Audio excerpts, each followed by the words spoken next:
సహచరుడు హైదరాబాద్ నగర పార్టీ అధ్యక్షులు గోపీనాథ్ గారికి సంతాప తీర్మానం ప్రవేశపెట్టాల్సి వస్తుందని చెప్పి నేను కలలో కూడా అనుకోలేదు. ఎందుకంటే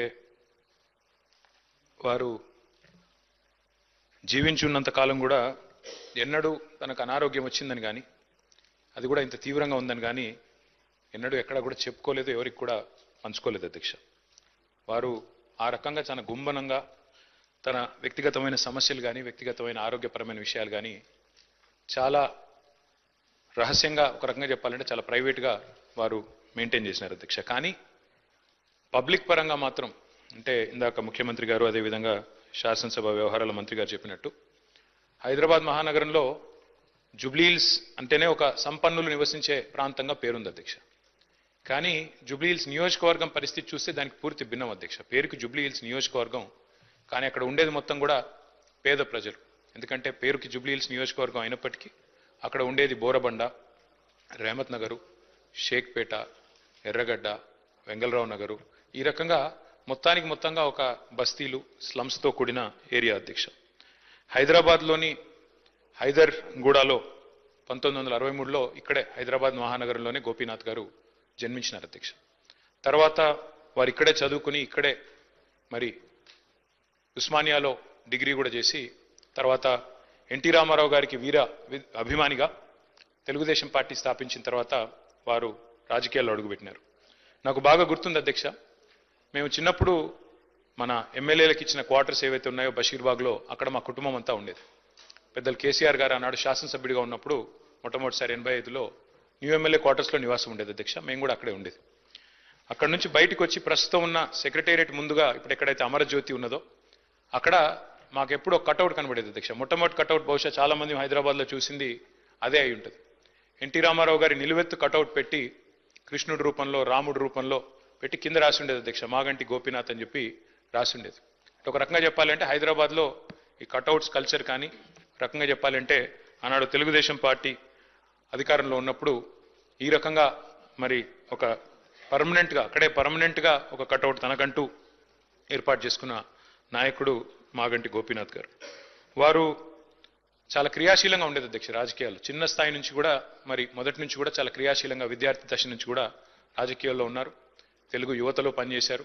ఒక పార్టీ, ఒక నాయకుడిని నమ్ముకుంటే చివరి దాకా వారు ఒకసారి ఎన్టీ రామారావు గారి నాయకత్వంలో నడిచారు. తర్వాత తెలుగుదేశం పార్టీ ఇక్కడ నుంచి మాయమైన తర్వాత వారు కేసీఆర్ గారితో కలిసి మరి కష్టం వచ్చినా నష్టం వచ్చినా మరి 2 సార్లు కేసీఆర్ గారి నాయకత్వంలో ఎమ్మెల్యేగా గెలిచి మొదటిసారి ఎన్టీ రామారావు గారి పార్టీ తెలుగుదేశం పార్టీలో 14లో ఆనాడు మరి గెలిచి తర్వాత మరి టీఆర్ఎస్ నుండి కూడా 2 సార్లు ఎమ్మెల్యే అయినారు అధ్యక్ష. ముఖ్యమంత్రి గారు చెప్పినట్టు హ్యాట్రిక్ కొట్టడం ఎమ్మెల్యేలకు అంత సులువు కాదు అధ్యక్ష. గోపీనాథ్ గారి గురించి ఒక మాట చెప్పాలంటే అధ్యక్ష, వారు చనిపోయిన రోజు నేను హరీష్ రావు గారు ఇద్దరం ఏఐజీ హాస్పిటల్ నుండి బయలుదేరి వాళ్ళ ఇంటి దగ్గరికి వెళ్ళి కొన్ని ఏర్పాట్లు చేద్దామని ముందు పోయినాం అధ్యక్ష. ఆ రోజు నిజంగా ఆశ్చర్యం అనిపించింది మాకు. చెప్తారు అధ్యక్ష, మన హైదరాబాద్లో సామెత చెప్తారు, ఊపర్ షేర్వాణి అందరు పరేషాని అని. అక్కడ పోయిన తర్వాత నేను హరీష్ రావు గారు నిజంగా ఆశ్చర్యానికి లోనేను.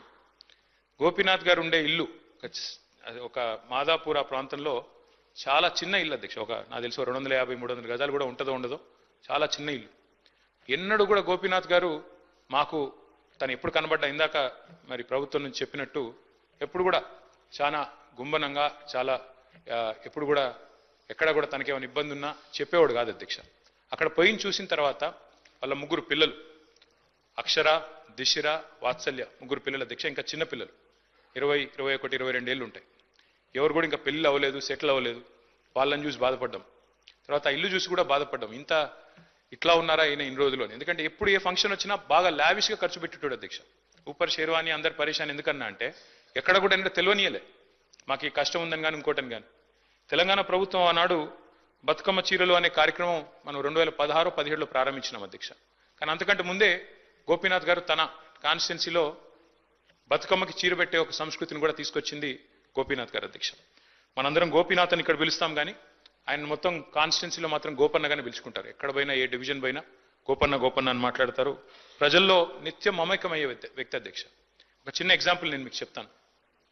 రేమత్ నగర్ డివిజన్లో ఎస్పీఆర్ కాలనీ అనుకుంటా, ఎస్పీఆర్ హిల్స్ ఏదో ఉంటుంది అధ్యక్ష అక్కడ పేరు. అక్కడ ఒక 5 ఎకరాల స్థలం ఉండేది అధ్యక్ష, ఒక క్వారీ ఉండేది. ఆ క్వారీ మొత్తం అయిపోయింది, దాని క్వారీ అంతా కూడా ఎక్స్కవేషన్ అయిపోయింది. అక్కడ కబ్జా పెట్టడానికి చుట్టూ బస్తీలు అవి ఉన్నాయి, అక్కడ కొంతమంది కబ్జా పెట్టడానికి ప్రయత్నం చేస్తూ ఉన్నారు లోకల్ వాళ్ళు కొంతమంది. ఎవరు గోపీనాథ్ గారు పట్టుబట్టి ఆనాడు ప్రభుత్వంలో ఉన్న మా అందరిని కూడా తీసుకెళ్లి ఆ ప్లేస్ చూపెట్టి అక్కడ ఒక మంచి పిల్లలు ఆడుకునే ఒక గ్రౌండ్, అదేవిధంగా అక్కడ కమ్యూనిటీ అంతా గ్యాదర్ అయ్యి చేసుకునే కార్యక్రమాలు చేయాలని చెప్పి పట్టుబట్టి దాన్ని ఒక గ్రౌండ్గా తీర్చిదిద్ది అక్కడ బతుకమ్మ వేడుకలు కానీ, అట్లాగే రంజాన్ అప్పుడు అక్కడ కార్యక్రమాలు చేయడమే కానీ, క్రిస్మస్ వేడుకలు చేయడం కానీ, ఇవన్నీ కూడా చాలా జాగ్రత్తగా చేసేటాడు అధ్యక్ష. దాంతోపాటు అధ్యక్ష వారు మరి బతికినంత కాలం ఒక మాస్ లీడర్గా ప్రజల మధ్యనే ఉంటూ ఎప్పటికప్పుడు డైనమిక్గా తిరుగుతూ అర్ధరాత్రి సమస్య వచ్చినా అపరాత్రి సమస్య వచ్చినా అధికారులను వెంటనే సంప్రదించి పనులు చేసి పెట్టే ఒక మంచి మనస్తత్వం ఉన్న నాయకుడు అధ్యక్ష. అధ్యక్ష మరి గోపీనాథ్ గారి మరణం, ఎందుకంటే మా నగర పార్టీ అధ్యక్షుడు కూడా వారు, దాంతోపాటు కేసీఆర్ గారికి మరి నమ్మిన విధేయుడిగా ఎన్ని ఒత్తిళ్లు వచ్చినా మరి ఒక నమ్మిన విధేయుడిగా మరి పార్టీలో 2 సార్లు గెలిచిన తర్వాత అదే పద్ధతుల్లో కొనసాగారు అధ్యక్ష. వారి మరణం మా పార్టీకి, అట్లాగే వారి కుటుంబం, వారి శ్రీమతి సునీత గారికి, అట్లాగే వారి పిల్లలకి, వారి తల్లి గారికి, వారి కుటుంబ సభ్యులందరికీ, వారి బ్రదర్కి అందరికీ కూడా తీరని లోటు అధ్యక్ష. దాంతోపాటు జూబ్లీ హిల్స్ నియోజకవర్గంలో తనదైన చిరస్మరణీయమైన ముద్ర ఏదైతే గోపీనాథ్ గారు వేసుకున్నారో తప్పకుండా ఆ నియోజకవర్గానికి కూడా ఇది తీరని లోటు.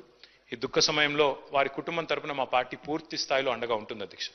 పార్టీ కుటుంబాన్ని గతంలో కూడా ఎట్లా అయితే వివిధ మా సహచరులు మరణించినప్పుడు ఆ కుటుంబాలకు అండగా నిలబడ్డామో, ఎట్లయితే గట్టిగా ఆ కుటుంబాన్ని కాపాడుకున్నామో, అట్లాగే మాగంటి గోపీనాథ్ గారి కుటుంబం కూడా మరి పూర్తి స్థాయిలో గోపన్న లేకపోయినా వారి కుటుంబాన్ని సంపూర్ణంగా ఆదుకునే బాధ్యత, పూర్తి స్థాయిలో వారిని చూసుకునే బాధ్యత మా పార్టీ తీసుకుంటుంది.